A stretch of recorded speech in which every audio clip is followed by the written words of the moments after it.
Okay, ఇంటి నుంచి ప్రారంభమై విశ్వ జరిగిన అంశాలు ముందుకు వెళ్ళాలని చెప్పేసి కూడా వాళ్ళు చెప్పడం జరిగింది.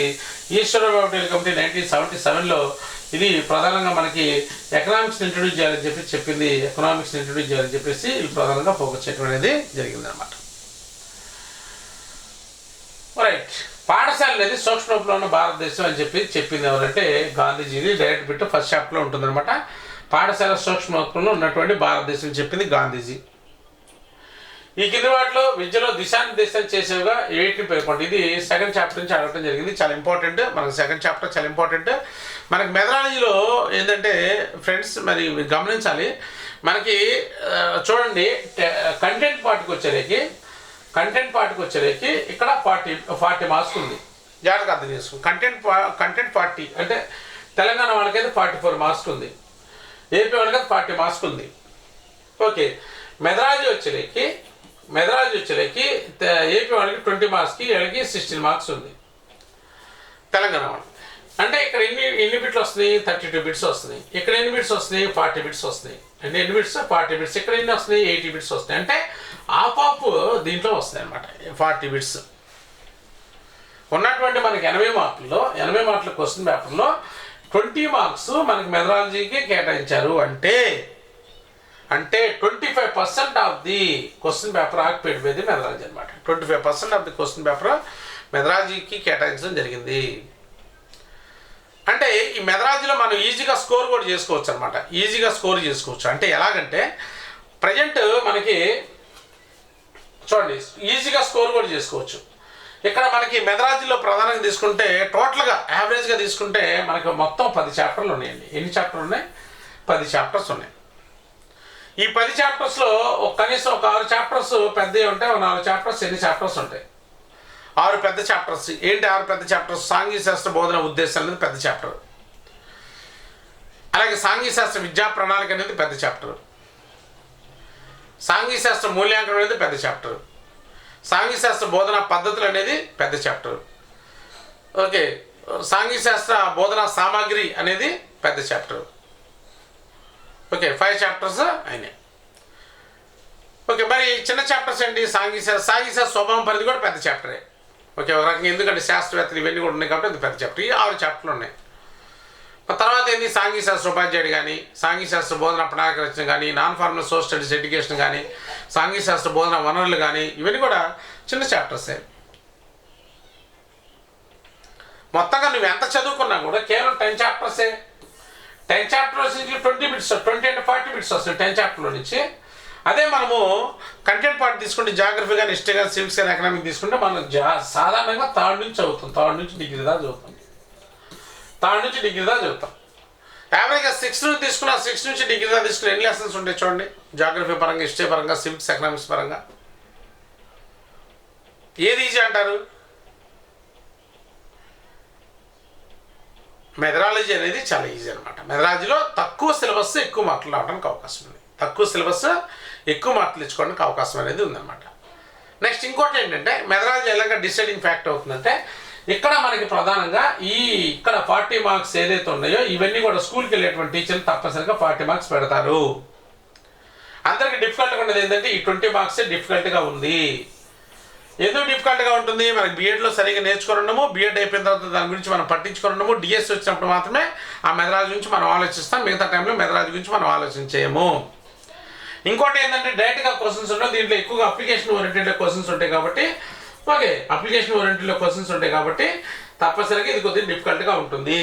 ఎవరైతే దీంట్లో స్కోర్ ఎక్కువ చేస్తారో, ఎవరైతే మ్యాక్సిమం ఏపీ వాళ్ళైతే కనీసం 18 మార్కులు, తెలంగాణ వాళ్ళైతే కనీసం 15 మార్కులు ఎవరైతే స్కోర్ ఎక్కువ చేస్తారో వాళ్ళకి జాబ్ డిసైడింగ్ ఫ్యాక్టర్, జాబ్ ఈజీగా వచ్చే అవకాశాలు పుష్కలంగా ఉన్నాయన్నమాట. కాబట్టి మనం ఒక టార్గెట్ పెట్టుకోవాలి.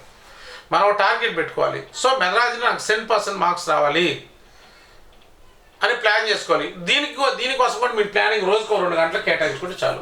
రోజుకో 2 అవర్స్ కేటాయించుకుంటే దీని గురించి మీరు పెద్దగా హడావుడి చేసిన పని ఏమీ లేదు. రోజుకు 2 గంటలు కేటాయించుకొని ఆ క్లాసెస్ నీట్గా విని మనం పెట్టేటువంటి టెస్టులు, డివిజన్ టెస్టులు కానీ, డైలీ టెస్టులు కానీ ఇవన్నీ కూడా రాసుకుంటూ, గ్రాండ్ టెస్టులు చేసుకుంటూ, ఏదైనా డౌట్స్ వస్తే క్లారిఫై చేసుకుంటూ అట్లా ముందుకెళ్ళారనుకోండి తప్పనిసరిగా మీకు మెథడాలజీ అనేది నల్లేరు మీద నడకలాగానే ఉంటుంది ఫ్రెండ్స్. సో కాబట్టి ఇక్కడ ఇది రెండో చాప్టర్ నుంచి అడిగాడు. ఏంటి దీంట్లో ప్రధానంగా లక్ష్యాలు, ఉద్దేశాలు, విలువలు అన్నాడు, గమ్యం అన్నాడు. దీనికి సంబంధించిన ఆన్సర్ ఏంటి? ఉద్దేశాలు. దీనికి సంబంధించిన వీడియో కూడా మనం పెట్టాం. ఇవన్నీ కూడా మనం ఏదైతే చెప్పుకుంటాం అన్నీ కూడా మన క్లాసెస్లో చెప్పుకున్నటువంటి అంశాలే. మీరు మెథడాలజీలో మీరు మంచి స్కోర్ తెచ్చుకోవాలంటే మీరు క్లాసెస్ జాగ్రత్తగా వినండి. క్లాసెస్ వినటమే కాకుండా ప్రతి అంశాన్ని నోట్స్ రాసుకోండి, దాన్ని నెంబర్ ఆఫ్ టైం చదవండి, ఫ్రెండ్స్తో డిస్కస్ చేయండి, ప్రాక్టీస్ చేయండి, ఓకే, డౌట్స్ క్లారిఫై చేసుకోండి, ఓకే. ప్రతి టెస్ట్లో కూడా తప్పులు లేకుండా ఎగ్జామ్ రాయడానికి ప్రయత్నం చేయండి. ఎక్కడైతే తప్పులు రిపీట్ అయినాయో వాటిని మళ్ళీ సరి చేసుకొని ముందుకు వెళ్ళడానికి ప్రయత్నం చేయండి. ఈ విధంగా చేస్తే తప్పనిసరిగా మీరు మంచి స్కోర్ తీసుకోవడానికి అవకాశం అనేది ఉంటుంది ఫ్రెండ్స్. కాబట్టి దీనికి సంబంధించిన ఆన్సర్ ఉద్దేశాలు కింద వాటిలో విద్యలో దిశానిర్దేశం చేసేవి, బోధనలో దిశానిర్దేశం చేసామో లక్ష్యాల స్పష్టీకరణలు, లక్ష్యాలు, విద్యలో దిశానిర్దేశం చేసామో ఉద్దేశాలు అన్నమాట. అది చాలా జాగ్రత్తగా గుర్తుపెట్టుకోవాలి. విద్యార్థుల్లో సామాజిక సమగ్రత పెంపొందించడం అనేది ఏంటి, ఏమవుతుంది, లక్ష్యమా, ఆశయమా, గమ్యమా, స్పష్టీకరణ ఇలా అడుగుతుంటాడు. మనకి తప్పనిసరిగా అవగాహన, గమ్యం గురించి, ఉద్దేశం గురించి, లక్ష్యం గురించి, స్పష్టీకరణ గురించి, విలువ గురించి, విద్యా ప్రమాణం గురించి, ఓకే, ఎన్నిటి మీద ఒక సమగ్రమైన అవగాహన మనకి ఉండాలి. వీటి మీద బేసిక్గా క్వశ్చన్స్ అడుగుతాడు. చాలామందికి వీటి మీద అవగాహన ఉండదు అనమాట. ఏది లక్ష్యమో దాని పరిధి ఎంతవరకు ఉంటుందో, ఏది గమ్యమో దాని పరిధి ఎంతవరకు ఉంటుందో, ఓకే, లక్ష్యాలకు ఉద్దేశాలు భేదాలు ఎలా ఉంటాయో, లక్ష్యాలు ఎవరికి సంబంధించినో, స్పష్టీకరణలు ఎవరికి సంబంధించినో, విద్యా ప్రమాణం ఎలా వస్తుందో, విలువ ఎలా వస్తుందో, ఉద్దేశాలు ఎలా సాధించబడతాయో, ఓకే, గమ్యాలు ఎలా సాధించబడతాయి, ఇవన్నీ కూడా ఎక్కడ ఉంటాయి, ఇవన్నీ కూడా అవగాహన ఉండదు అనమాట. చాలామందికి ఏదో బుక్ తీసుకొని చదువుతూ ఉంటారు. అలా చదివితే మెథడాలజీ రాదండి. అర్థం చేసుకోవాలి. మెథడాలజీ నువ్వు అర్థం చేసుకుంటే మెథడాలజీ నిన్ను అర్థం చేసుకుంటుంది. రైట్ ఫ్రెండ్స్, ఈ కింద వాటిలో సో మరి దీనికి ఆన్సర్ ఏంటి? సామాజిక సంబంధం పెంపొందించడం ఏమవుతుందంటే ఆశయం లేక ఉద్దేశం అవుతుంది. ఏమవుతుంది? సాంఘిక శాస్త్ర బోధన ఉద్దేశాలు చెప్పేటప్పుడు వీడియోలో మన యూట్యూబ్లో కూడా అప్లోడ్ చేసాం. ఆ ఉద్దేశాలు చెప్పినప్పుడు చాలా ఉద్దేశాలు, దాదాపు 20 రకాల ఉద్దేశాల గురించి చెప్పినప్పుడు ఇది ఒక ఉద్దేశం అనమాట. నెక్స్ట్ ఈ కింది వాటిలో ఉద్దేశానికి ఉన్న ఇతర పేర్లు, ఉద్దేశానికి ఉన్న ఇతర పేర్లు, ఆశయము, విద్యా లక్ష్యము, సాధన లక్ష్యము, పైవన్నీ ఉద్దేశానికి ఉన్నటువంటి ఇతర పేర్లే. ఆశయం అనొచ్చు, విద్యా లక్ష్యాలు అనొచ్చు, సాధన లక్ష్యాలు అనొచ్చు, ఓకే, ఇవన్నీ కూడా ఉద్దేశానికి ఉన్నటువంటి ఇతర పేర్లే చెప్పుకోవచ్చు అనమాట. ఏమి సాధించాలో తెలియజేసే ఆశయాల కంటే ఎంతవరకు సాధించాలో తెలియజేసే విలువలు చాలా ఇంపార్టెంట్. ఉద్దేశాలకి విలువల మధ్య భేదాల గురించి చెప్పాను అనమాట. ఉద్దేశాల గురించి, విలువల మధ్య భేదాల గురించి చెప్పాను. ఫస్ట్ విలువల నుంచి వచ్చే ఉద్దేశాలు సాధించబడే విలువలు అదనమాట. కాబట్టి విలువలు ఆన్సర్ అవుతుంది. ఉన్న విషయాన్ని నూతన విధానంలో చెప్పగలగడం, విషయాన్ని విభిన్న రీతిలో అమర్చి నూతన ఆవిష్కరణ నాంది పలకడం, ఇవన్నీ కూడా కీవర్డ్ ఏంటి? విభిన్న రీతుల్లో, ఓకే, నూతన విధానంలో, ఇవన్నీ కూడా కీవర్డ్. ఏ విలువ? వృత్తి విలువ, సమస్య పరిష్కార విలువ, సృజనాత్మక విలువ, విరామకాలం. ఇది ఏదైనా కూడా భిన్నంగా చేస్తే దాన్ని క్రియేటివ్ వాల్యూ అంటారు. ఏదైనా భిన్నంగా చేస్తే దాన్ని ఏమంటారు? క్రియేటివ్ వాల్యూ అంటారు. మరి వృత్తి విలువ అంటే విద్యార్థి పాఠ్యాంశాన్ని బోధించిన తర్వాత ఏదైనా వృత్తిని ఎంపిక చేసుకోవడం, డాక్టర్గా, లాయర్లుగా, ఓకే, టీచర్లుగా, డాక్టర్లుగా, ఓకే, సైంటిస్ట్గా, ఓకే, వృత్తిని ఎంపిక చేసుకోవడం. ఇలాగా సమస్య పరిష్కారం చేయడం, సమస్య పరిష్కార విలువ. విరామకాల సద్వినియోగం చేసుకునే విధంగా ఇక్కడ యాక్టివిటీస్ ఉంటే దాన్ని విరామకాల సద్వినియోగ విలువ అని చెప్పేసి ఉంటారు అనమాట. విద్యార్థి మూఢనమ్మకాలని విన్నాడి సాక్ష్యాల ఆధారంగా నిర్ణయాలు చేయగల శక్తిని పెంపొందించున్నారు. ఏ విలువను సాధిస్తారు? తప్పనిసరిగా మనకి ఎగ్జామినేషన్లో విలువల మీద తప్పనిసరిగా ఒక బిట్ ఉంటుంది. చాలా జాగ్రత్తగా చూడాలి. కాబట్టి ఇది శాస్త్రీయ వైఖరి పెంపొందించేటువంటి విలువ. విరామకాల విలువ అన్నాడు, శాస్త్రీయ వైఖరి విలువ అన్నాడు, సృజనాత్మక విలువ అన్నాడు, క్రమశిక్షణ విలువ అన్నాడు. కాబట్టి విద్యార్థి మూఢనమ్మకాలు విస్మరించడం, దాన్ని ప్రయోగపూర్వకంగా చెప్పడం, చేయడం, ఇవన్నీ కూడా దేనికి సంబంధించినవి అంటే శాస్త్రీయ వైఖరిని పెంపొందించేటువంటి విలువలు. రైట్ ఫ్రెండ్స్, మరి ఈ యొక్క క్లాస్లో మనం 40 బిట్స్ని అనాలిసిస్ చేసుకోవడం జరిగింది. మరి ఈ క్లాస్ అంతా కూడా ఎక్కువగా మనకి న్యూ టెక్స్ట్ బుక్ బేస్ చేసుకొని బిట్స్ అనేవి ఎక్కువగా రావడం అనేది జరిగింది. ఇంకా ముందు క్లాసెస్లో కూడా రిమైనింగ్ టెస్ట్లు ఏదైతే ఉన్నాయో ఈ టెస్ట్లు కూడా న్యూ అండ్ ఓల్డ్ బుక్స్ మొత్తం రెండు కూడా మిక్స్ చేసి మరి ఈ బిట్స్ అనేవి ఉంటాయి, అప్లికేషన్ ఓరియంటెడ్ ఉంటాయి.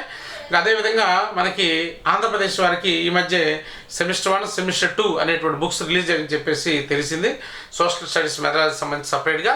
మరి త్వరలో ఆ బుక్స్ నేను కూడా సేకరించుకున్న తర్వాత దానికి సంబంధించి మరి ఏమేమి ఉన్నాయి అంశాలు, పాత టెక్స్ట్ బుక్స్కి కొత్త టెక్స్ట్ బుక్స్కి ఉన్నటువంటి డిఫరెన్సెస్ ఏమున్నాయి, ఇవన్నీ కూడా మీకు తెలియజేస్తూ అప్డేట్ ఇన్ఫర్మేషన్ ఇస్తూ దానికి సంబంధించిన ఆ యొక్క మెథడాలజీ బుక్స్ సంబంధించినటువంటి వీడియో కూడా చేసి దాంట్లో ఉన్నటువంటి లోపాలు కానీ మెరిట్స్ అండ్ డిమెరిట్స్ అన్ని కూడా మీకు తెలియజేస్తాను ఫ్రెండ్స్.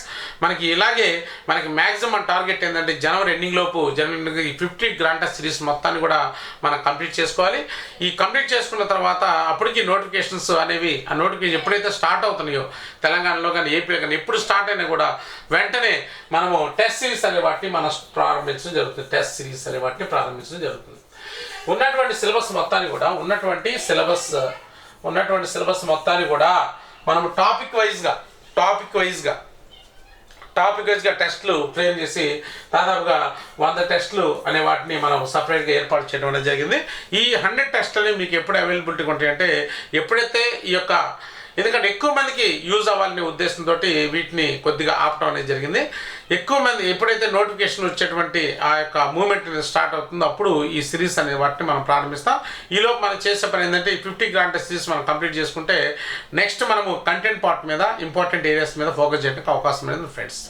Thank you friends. మరి ఇంకొక వీడియోలో ఇంకొక టెస్ట్ గురించి అనాలిసిస్ చేద్దాం. Thank you very much.